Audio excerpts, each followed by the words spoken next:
If your Christmas movie night keeps ending with someone saying, "So, are we turning this off?" Good. This video is your escape plan. Because every year we all do the same thing.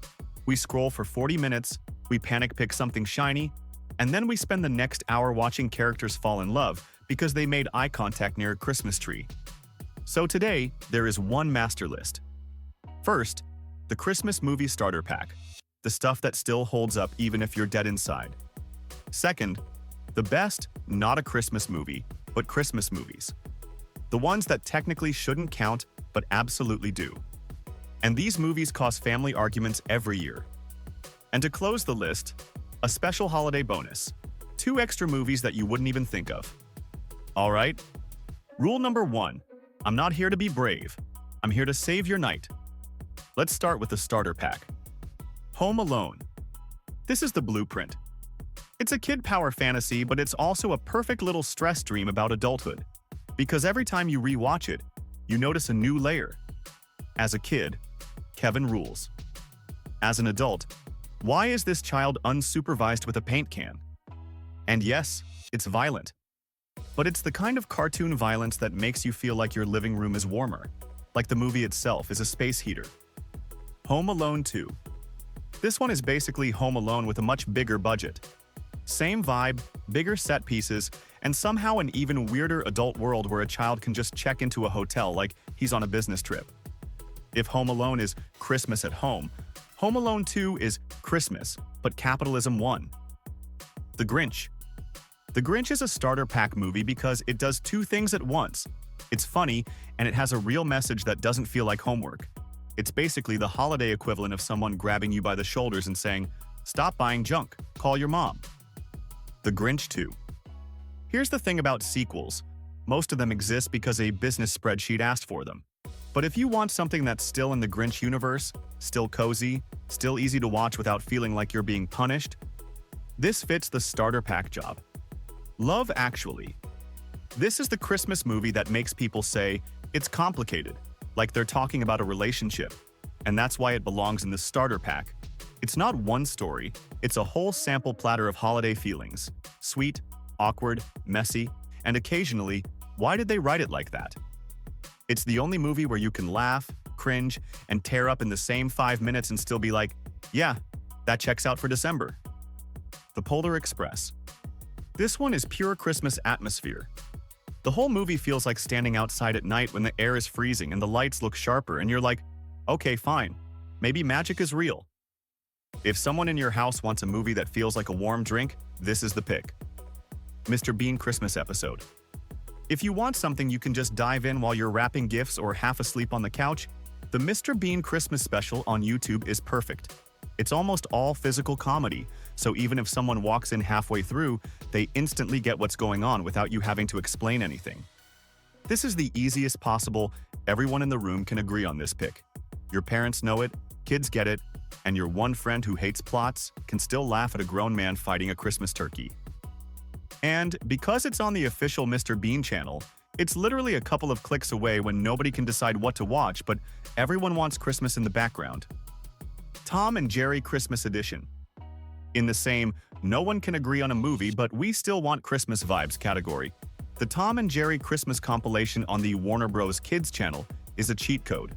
It's pure slapstick, zero homework, snow, lights, music, and a cat and mouse trying to ruin each other's lives while somehow still feeling adorable.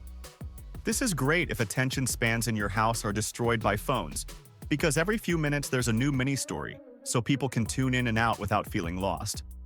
It also doubles as the safest pick if you've got kids around, but the adults still want to feel a bit of that old cartoons on TV all December nostalgia. If you want, next step can be tightening transitions around these two, so they feel even more welded into your starter pack section. Bad Santa. Every starter pack needs one movie like, I'm not in the mood to be wholesome option.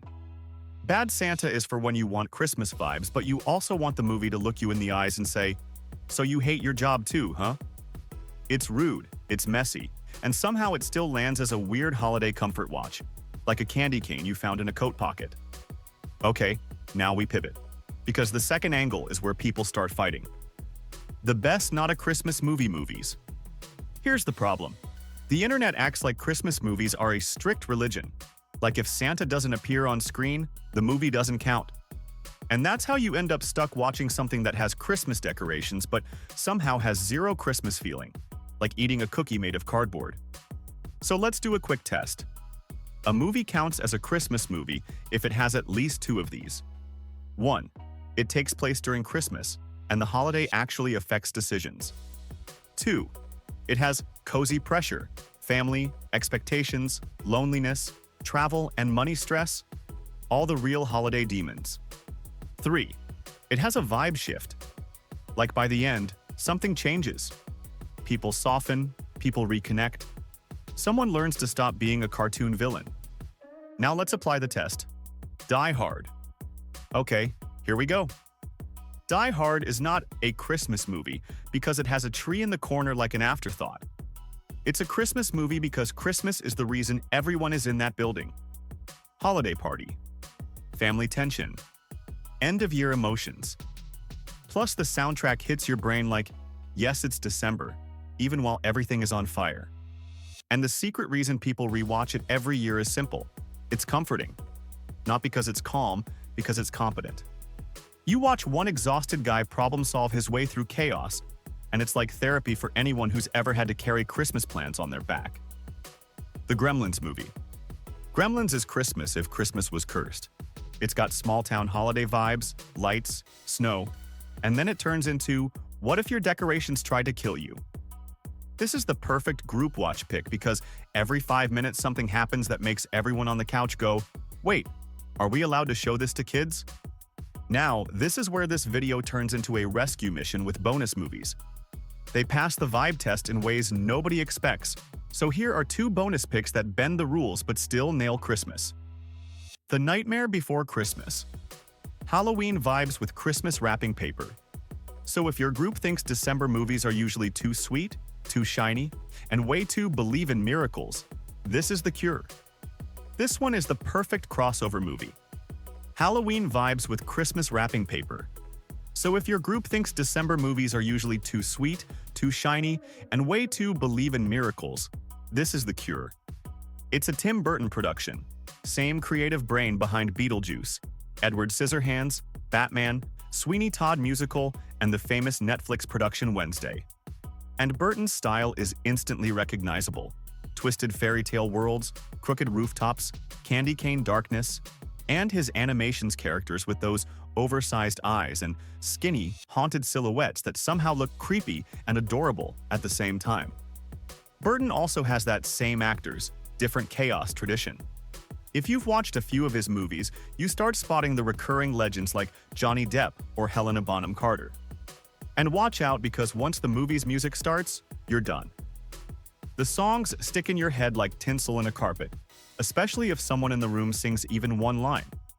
If your friends have that "I like weird stuff" energy, this turns a normal movie night into an unforgettable experience. Second bonus is Tangerine. So if you want to watch something really crazy and alternative but with the Christmas vibe, check this movie. This is The Deep Cut, a 2015 movie shot entirely on iPhones about 2 trans sex workers chasing down a cheating boyfriend on Christmas Eve in LA.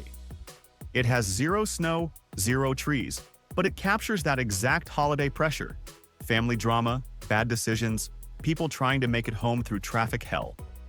It's funny, raw, chaotic, and ends up feeling more real Christmas than most Hallmark slop. Watch it if you want something that says, holidays suck sometimes, but people show up anyway. Because here's the challenge. The modern Christmas movie problem isn't that you can't find something to watch. It's that you can't trust anything. Streaming apps will throw 1,000 titles at you, and half of them are basically the same story in a different sweater. And you don't realize you picked a bad one until you're 35 minutes in and the characters are still explaining what a kitchen is. So here's the move. Stop searching by platform. Search by mood. If you want laugh with the room energy, pick Home Alone 1 and 2 and Gremlins.